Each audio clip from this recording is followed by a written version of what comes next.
The 2026 Care-a-thon presented by Duval Asphalt, August 21st and 22nd. Doing all we can to help local families in our community throughout their cancer journey, and as we've learned in 12 years of doing Care-a-thon, beyond their cancer journey, the lifelong challenges and needs that families may still have, and where the Child Cancer Fund may ultimately help them meet it in this community. And it's families that are really the stars of Care-a-thon each and every year. They're what inspire us to do this each and every year, to try to lift them up in some way and take away just a little bit of the worry along the way. And we're joined by the Lund family, and Whitney and Joe and Jackson. And Jackson, how old are you now? 5. You're 5 years old? Yes. Wow. And it seems to me that you like a football team. Who's your favorite football team? Who do you like? The Jaguars. The Jaguars, exactly. Whitney, where did the cancer journey begin for Jackson? So it started with when me was it? watching them alone. Yeah. That's where it started. That's always dangerous. Yeah. Yeah. Yeah, we were playing outside, and Jackson and his other brothers were playing, and he fell down, and I didn't think anything of it, but he had his diaper changed a couple hours later after he came home from work, and he had a lump in his groin. And Whitney goes, "What is this? Did he get hit? Did somebody punch him?" Having brothers, or was he crying? I said, "No. I mean, it was a normal evening when you were at work. Everything was fine." And then shortly after that, probably within the next hour, she's saying, "We have to go to the doctor." I was like, "Okay." So I think it was just more of like it could be just a lump of a hernia. I think that's what we initially thought it as. And how old was he at the time? He was 3. Yeah. And so I'm like the type of person where if I see something, or like when your kid's sick, or just, like they get injured and you're just kind of like, they're limping, you're kind of like, okay, wait a second, we need to just take them in. And prior to this, we were dealing with ear infections. And so doctor visits were like, I was always more concerned about ears. And then when I was changing his diaper, I was like, okay, this doesn't look right. And my friend's son, who's just a year older, had a hernia, and similar kind of something happened with her son. I was like, okay, is this a hernia? Like what? Like, because how he was talking about how they were wrestling, I was like, okay, something's wrong. Like this doesn't look right. So I got him in with our pediatrician the next day, and he checked Jackson over and was like, hey, listen, you need to go across the street to Wilson's and just go to their urgent care, and you need to get an ultrasound like right now. And he's like, it could be nothing, but like you need to go right now. I was like, okay. So we go there, and we get a scan, and the ultrasound tech is doing the scan on him, and I'm kind of like sitting there like, okay, well, I've had ultrasounds done, like it doesn't seem right. And so the doctor had said either it's a hydrocele or it could just be a benign teratoma. And so we then, he's like, we're gonna transfer you to Nemours Urology. And we ended up meeting, I think just like that next week, Dr. Mystery at Nemours, we love her. So we got to meet with her, and she said, okay, I saw his ultrasound. I can't really tell without going in and doing surgery. I'm just going to plan on doing she's like, it's going to sound kind of scary, but like kind of a cancer surgery. So like so she's going to help try to prevent from anything from spreading if it does come back as cancer. If not, we'll just remove it. It's more than likely it'll probably be a benign teratoma, but we won't know until I get in there. And so she had said, well, let me see, I'm booked out like for, I think it was going to be a few months. And I was just like that's not okay. Like, I'm like, all right, let's just get it done with. Like, come on, let's go. And she then comes back in and is like, hey, I just had a cancellation. We can get him in like that Friday, like within days. I was like, done. Like, what? I don't even care what time. And so did the surgery. I asked her, I was like, can you take a picture of it? So I got to see what we were dealing with, and I was like, oh my gosh. What did it look like? I can show you. It's like it's like it was huge. Like she said, the whole like everyone in the surgery room, they were very shocked to see the size of it on such a small person. And so what did it end up being? So it was grade 1A, and it was rhabdomyosarcoma. And so when she had taken it out, and there were clear margins, nothing had spread. She did the surgery not even knowing like it was cancer, but did it just to make sure, like, hey, if it is, I've already got everything's done with, and we don't have to do a second surgery. And so then you get the call saying, hey, it is cancer, this is what it is. You're going to have to meet with oncology. And you're just like, what is going on? Sorry. Did you get the call, or did Joe get the call? Were you there, Joe? Yeah. Yeah.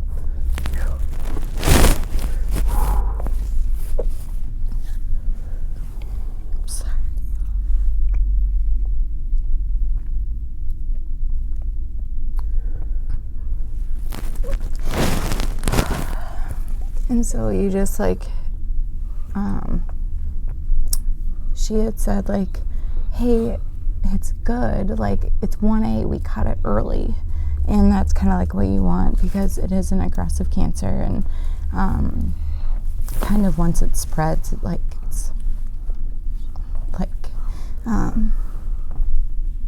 it can become like really bad.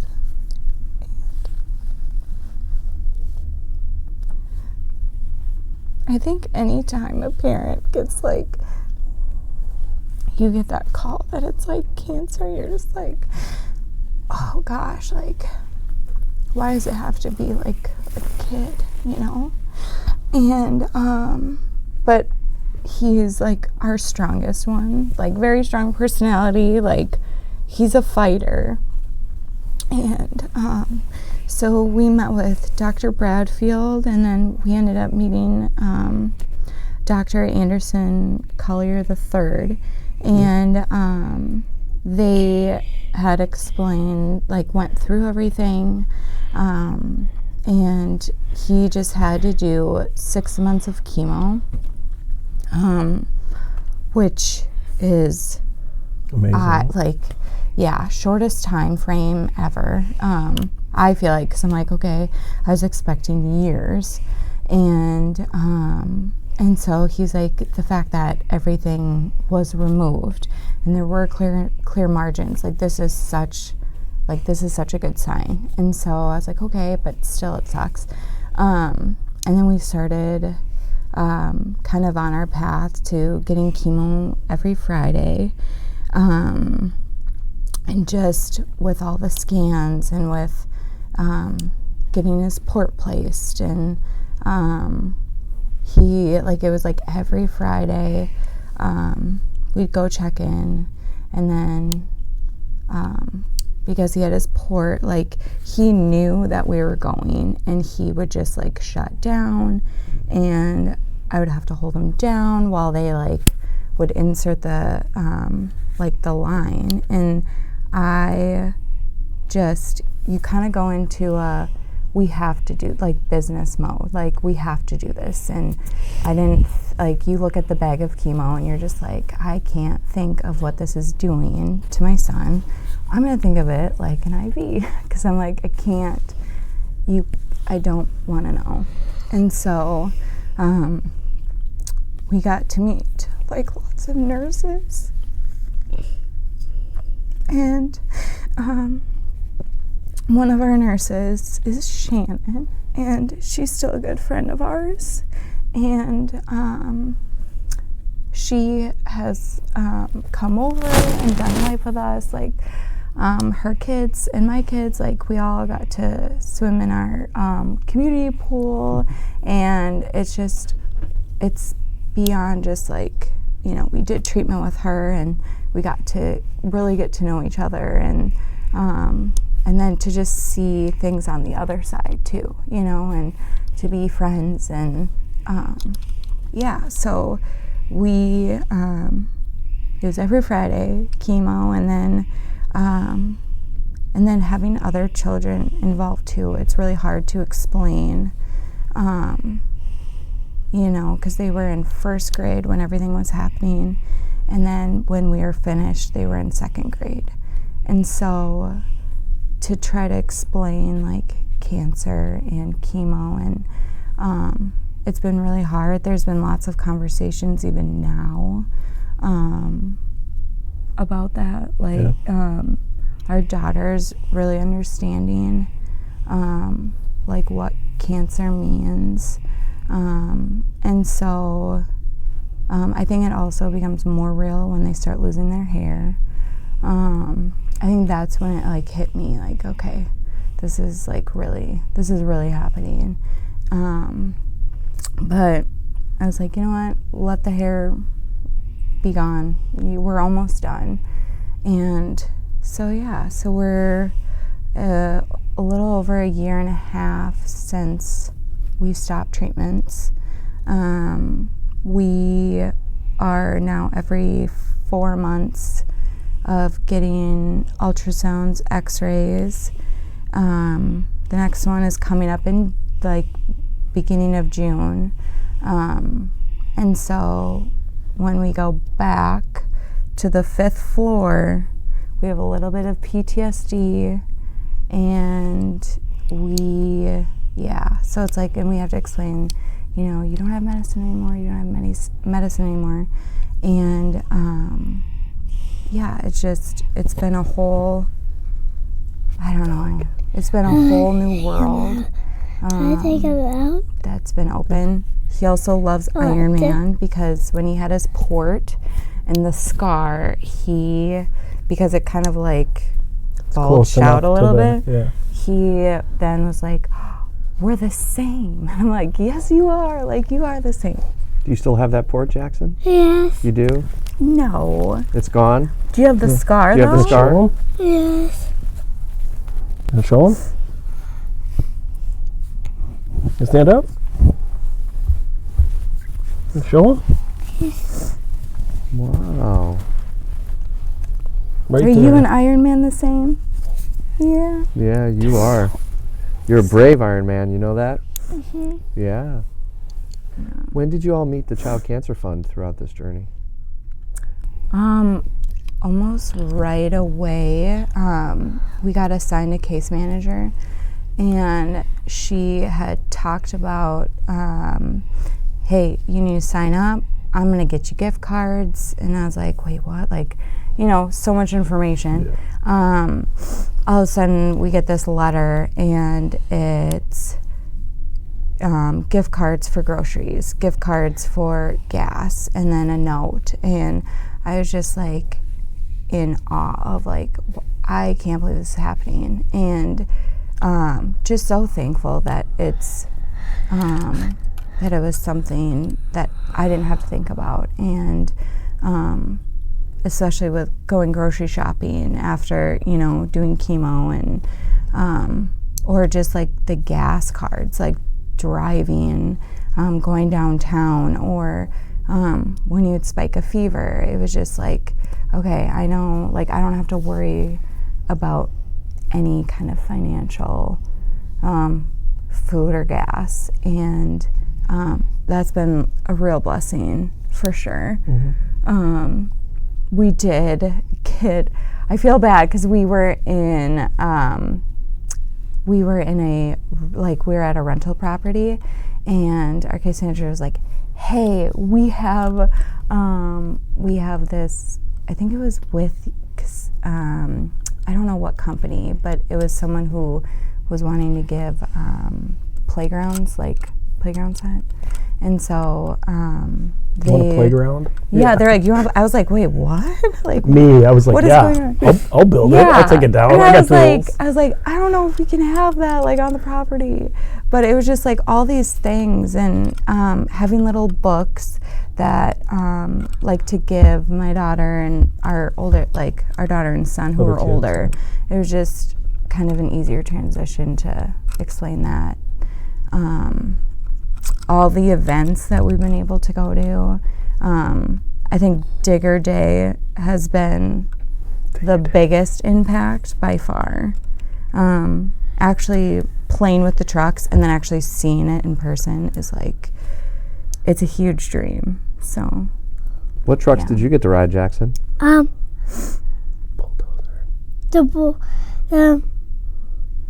bulldozer. The bulldozer? Did you sit on someone's lap?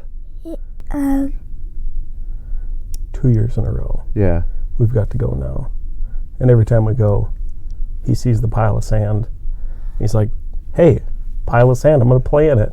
So the first year, he spent like 80% of his time there with his other brother, Brooks, who's a year younger. I was like, look at all this stuff, you guys. And they eventually went in the dump truck and then the bulldozer and the backhoe and the zip line they had there too.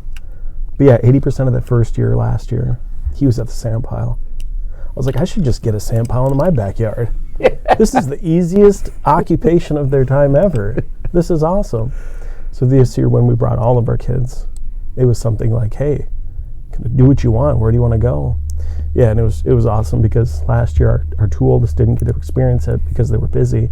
But this year I was like, hey, you guys want to go to Digger Day? Yep. So. What did you think of all the guys who were working the construction equipment? I think they're like my type of guys, or at least my type of family. You know, tattooed up construction guys. Couldn't have been nicer. And we were talking about guys, I know Petticoat Schmidt and then Beer Construction. It's not hot out yet, so thankfully for that. Last weekend it was perfect temperature, perfect time of the day. And they were more encouraging to the little boys and our big kids of, you want to come on? And our kids were kind of taken back like, you talking to me? Yeah, come on. And we went on a lift. I went on a lift at 300 some pounds. I got a little nervous. And my kids are like, hey, look how tall, look how high we are. So they were having the time of their life. So that's great. Yeah. What other things have you been able to do? Have you had any opportunity with CCF Connect to be with other moms, get to know other moms and what you're all doing? I have not been able to do that yet. I get the emails and then just timing is always just like a little off. And so I've been wanting to be a part of that. I had a coworker who we're still friends.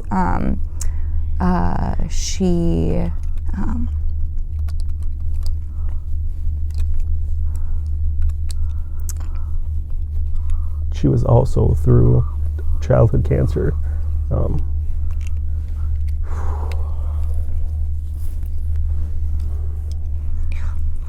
Hurt. Do you guys know Lucy's Lemonade Stand? I do. So we know Jessica. Jessica. And so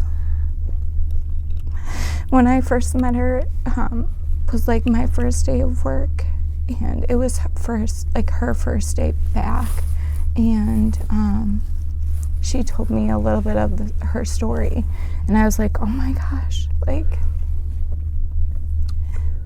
I can't believe, like, it would just be so hard, you know, like, to go through something like that. And then all of a sudden, months later, we get the diagnosis of, like, cancer, and then she was, like, my go-to, like, she was my go-to person, and to kind of like talk things through, because it's really hard to explain to people about how, you know, holding your child down and like going to chemo and then the after effects of your kid, you know, throwing up and not being able to play, and the fevers, and those appointments that you're just like, you're kind of just taking day by day. But so I really got connected through Jessica, and I feel like with you guys, it's just like all these organizations that are here to help and support you, and to have these events for moms, dads, couples, for the siblings, I think it really makes an impact, especially to see like our oldest two, like at Digger Day, they really saw that, okay, there are other kids like Jackson, and they're even smaller than Jackson, and some are older, and so I think you just, I don't know, I feel like we got connected a lot with Jessica, and and got things through. I think from like my perspective, like when everything happens, it's almost like a blur. It's like when you can't tell the time, and it's like we've already been to 3 chemo treatments. It's like, why do I have all these, like, in my opinion, why do I have all these like gift cards in my wallet? Where did they come from? Because I just take my car. I don't check a lot of things. You know, Whitney, where do you get this? She's like, well, it's part of the Child Cancer Fund. It's like, oh, so Whitney would be in downtown Jacksonville, and I'd be taking care with my mother and father-in-law, taking care of her other kids, doing school, doing summer stuff, you know, just trying to like survive. And it's just like small things that encompass more like a wraparound support system. So if somebody doesn't necessarily need like rental assistance, but those gas cards sure came in handy. Like if somebody doesn't need the gas cards, but the grocery, you know, the grocery things kind of support that. Like for events and stuff, with Digger Day, like small things that you're not required to do, but it's more supporting like not only him or kids like him, but just like me, Whitney, mom and dad, my mother and father-in-law, and just other kids in the family of like camps to go to. And it's just more of like a wraparound services, like whatever you need, choose it and we'll help you. So I think that was the biggest thing, like from my perspective, of it's not just one thing that's helping, it's multiple things that are offered. So does it kind of take away some of the sting, some of the worry? Yeah, she was having to miss work there for a little bit, just because Fridays we had chemo downtown, and I only went once. I couldn't handle it after that, but I'd be watching our kids, and like I said, it would just be like the small things that not took me back, but just the small things that like, oh, you are cared for.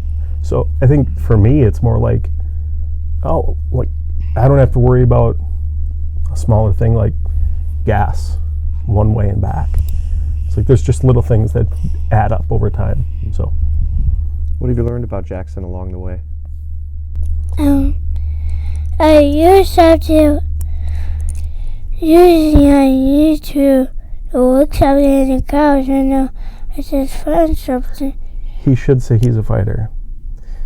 He's loud, boisterous. He's very strong-willed. Is that what you say? Strong-willed? Mm-hmm. Strong character? Yes. Yes. Yes. He's in agreement on all that. I guess my family would call it bullheaded sometimes, driven. At first, when he went down there with this port, he didn't know what downtown Jacksonville was like. So, yes, okay. That was.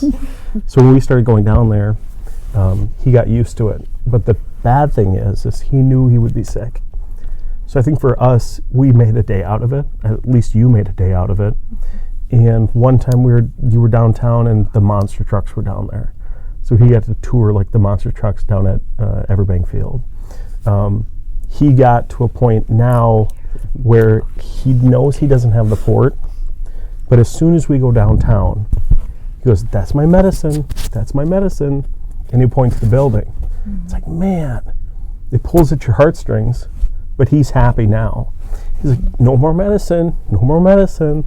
So I think every time we drive down or go on 95 and he's pointing to the buildings, our other kids are like, what is that? It's like, well, that 4th and 5th floor, that's where Jackson was. Mm-hmm. So, yeah, definitely an adventure, definitely a fighter.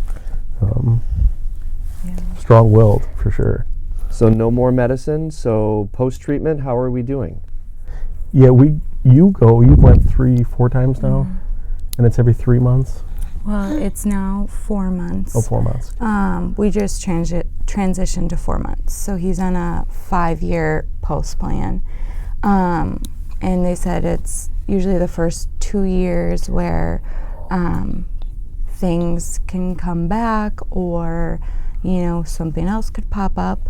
And so after that, the percentage of any sort of cancer coming back, the percentages drop every year.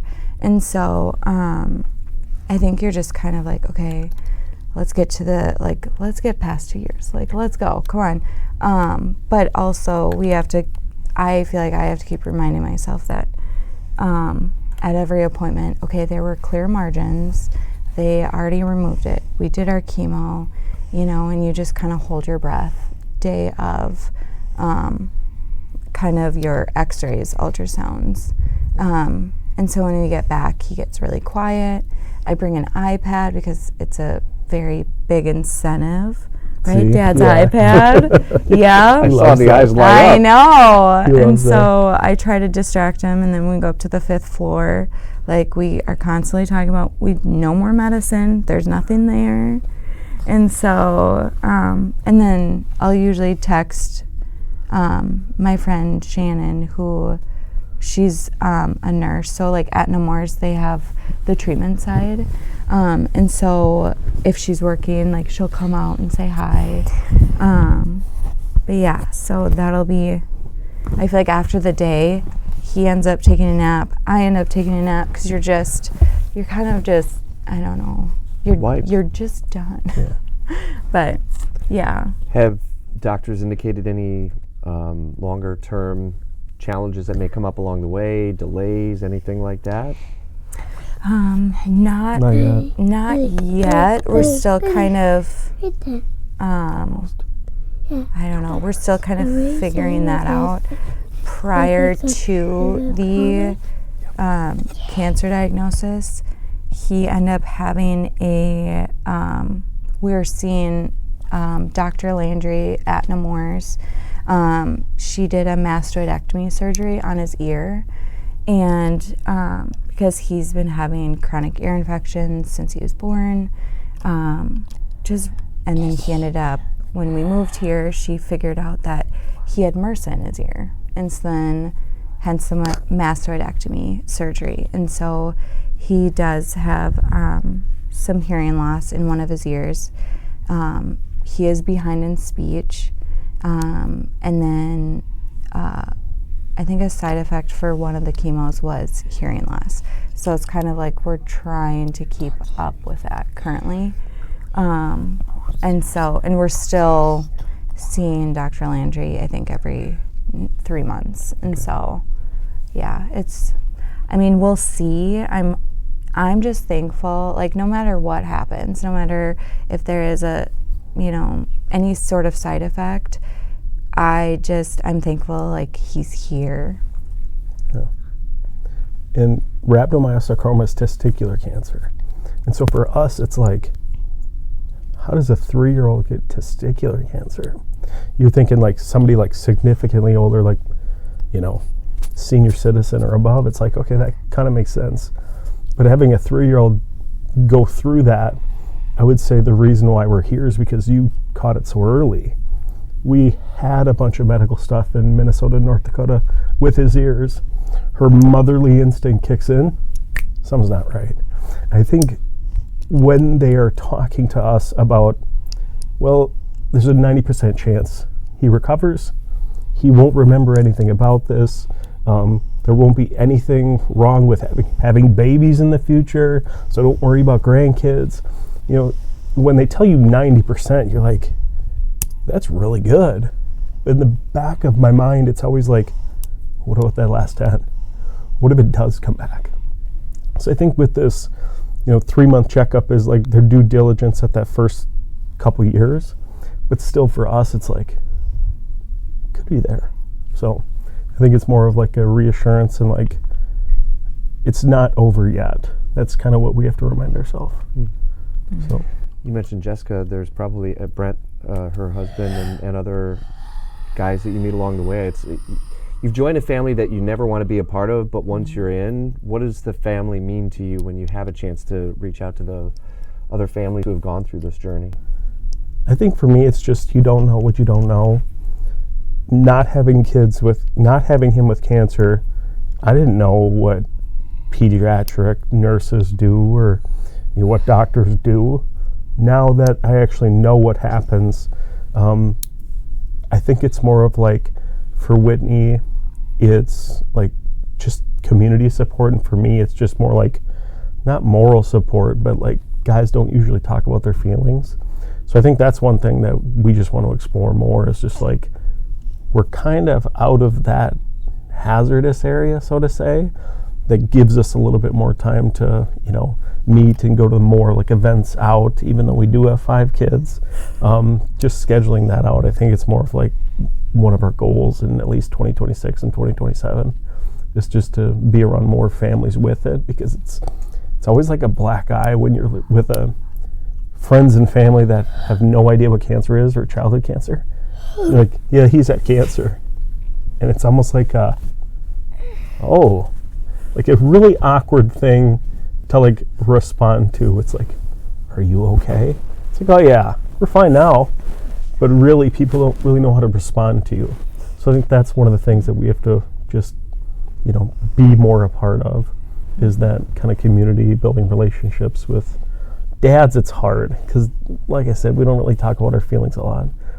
But for you specifically, with Jessica, the Lucy's Lemonade stand that we did is just huge. Just small things that really matter. So, yeah. If you could speak to a donor who's given of themselves, no matter what amount, what does a donation to the Child Cancer Fund mean to a family? I feel like it means the world. I feel like even though they don't know like who specifically they're giving to, I feel like it's a blessing in disguise. And just having someone like the gift cards and for the groceries and gas, it's like you almost feel supported and just so thankful that someone ended up giving to you, and they don't even know you. They don't know like what type of cancer he has or how severe it is, but they just want to help you, and I feel thankful for that. And just the businesses who put on these events for like Jackson and our kids, like I cannot tell you that it took lots of bribing to get him to not wear his childhood cancer shirt with the Digger Day on the back. Like we were like, we gotta wash it, we gotta take it off, and he was not. He's so proud to wear that, and so it's just those little things that you just feel like, wow, like even though the situation is like, I would not wish this on anybody. I don't want anyone to go through this, but it's just, I don't know, you feel like, okay, they see you, they are hurting with you, they want to help you through this journey, and definitely impactful memories for sure. And just random friendships. Like we ended up doing an Easter egg hunt, and we ran into, you got to know one of the So this was last year. Yeah. A couple weeks prior to Easter last year, we were at Digger Day the first time. And so I'm just talking to this guy, like I said, tatted up, boots on, a little bit bigger build like me. We're just talking about, hey, we're out here to make sure the kids have fun. And I think his name was Kyle, but we got to know him a little bit. And all of a sudden, out of the blue, I was like, I think I recognize you. He's like, oh, we live just south of Jacksonville. And we're like, we do too. We talked for a little bit. Another couple weeks go by, we have an Easter egg hunt down in St. Johns County by our house. And all of a sudden, there he's standing with his wife and his kids. So for me, I was like, hey, what are you doing here? And we have like so many butterfly effect things that have to happen to get Jackson cancer treatment. We completed it. We're out. We're doing events out in the community. And all of a sudden, this guy that lives not but 2 miles from us is there. Like, oh my gosh, like this is a lot. It's not as big as a world as I want it to, I think. It's like there's people all around you that just want to help and support you.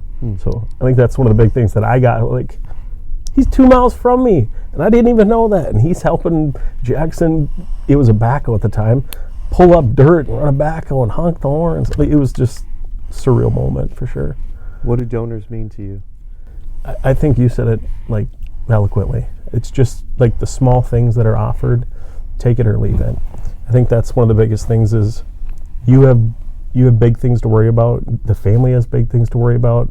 Just worry about, in our case, Jackson, just worry about him and we'll help with the rest. I think that's more like impactful. Well, we may never even meet face to face. I think that's just like a big thing of whatever you need, we'll do it. And just worry about your family. I think that's one of the biggest things is